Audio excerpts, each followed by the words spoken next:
We're delighted to be here today to announce North Melbourne Football Club's leadership in terms of becoming a smoke-free club.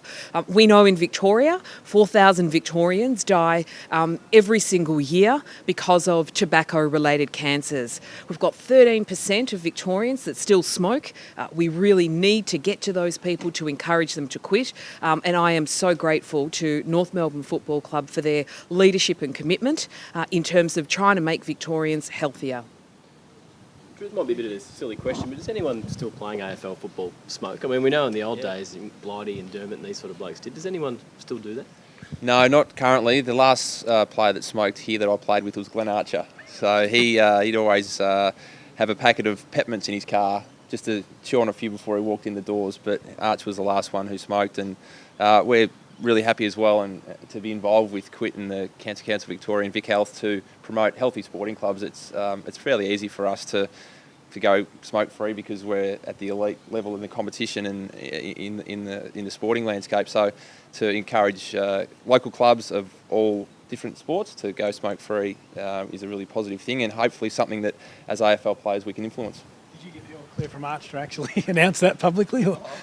I don't think you mind me saying he's on the board now, so I've got to be careful about putting any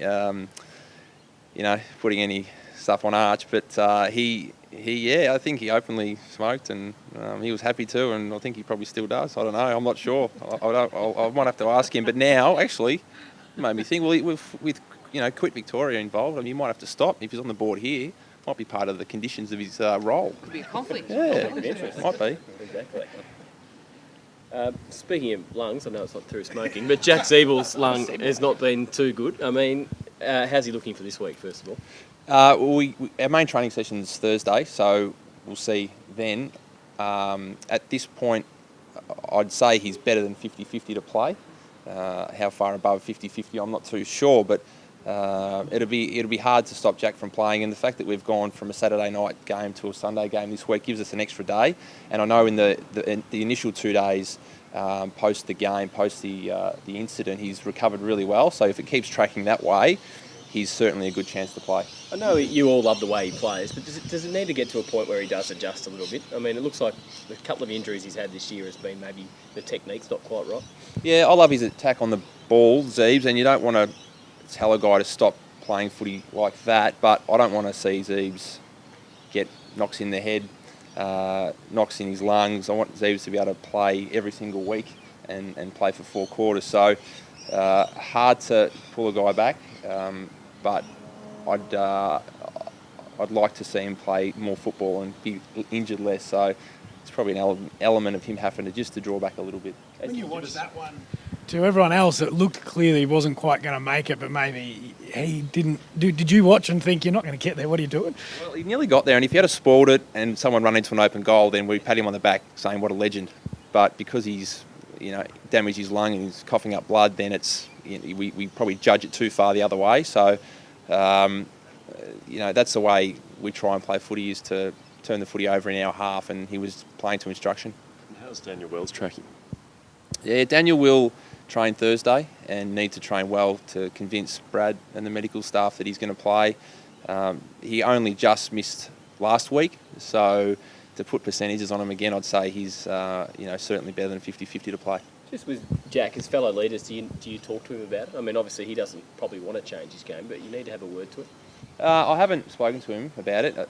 Jack's knocked himself out a couple of times and had similar injuries happen over the last few years, so it's not the first time we've seen it. The coach, I know, has addressed it with him, not this time initially, but in previous times as well. So, again, it's just about trying to get Jack out there for 4 quarters of footy and look after his health a bit too. The trip to Geelong, you haven't beaten them since 2007 down there. Maybe it's not as daunting as it used to be, but what has it been like for a player to go down and play at Geelong? Yeah, it still is very daunting. We're still very respectful of the side that they have. We saw the fight that they showed against Gold Coast last week, and I can remember plenty of trips going down in the mid-2000s to Geelong thinking, geez, we're going to have to be fairly good today to stay in the contest. But going down now, I think winning games in Perth last year and beating Sydney early in last year showed that we can win outside of Etihad and outside of the city. So respectful of what they have still to offer, but know that we can beat them if we play close to our best. It's disappointing to lose on the weekend, but just as a footballer, was that one of the better games you've played in? Yeah, throughout the whole game, even when they got out to almost 20 points at one point in front of us, it didn't feel as though, oh no, the floodgates are going to open. Was confident that the team would be able to pull the margin back, and we did that. We gained confidence from doing the same thing last year, coming back from 16 points down to beat them last season, and we nearly did the same thing again. So the side, we're more even, we're fitter and stronger, and we're able to fight through difficulties instead of rolling over, which we might have done in years gone by. Is that sort of game harder to recover from?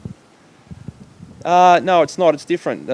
Going from after the Adelaide game, I wasn't too sore, but that's probably because I didn't get near it, near a contest. After the Brisbane game, I was pretty sore, but then after Port Adelaide, I wasn't too bad. So it's a bit of luck to see how you recover. But the fast-paced nature of the game, we're used to playing because that's how we like to play when we've got the footy in our hands as well. So throughout the last couple of pre-seasons, we've trained it, tried to train it greater than game intensity, if you can almost reach that to prepare you for games like Saturday night.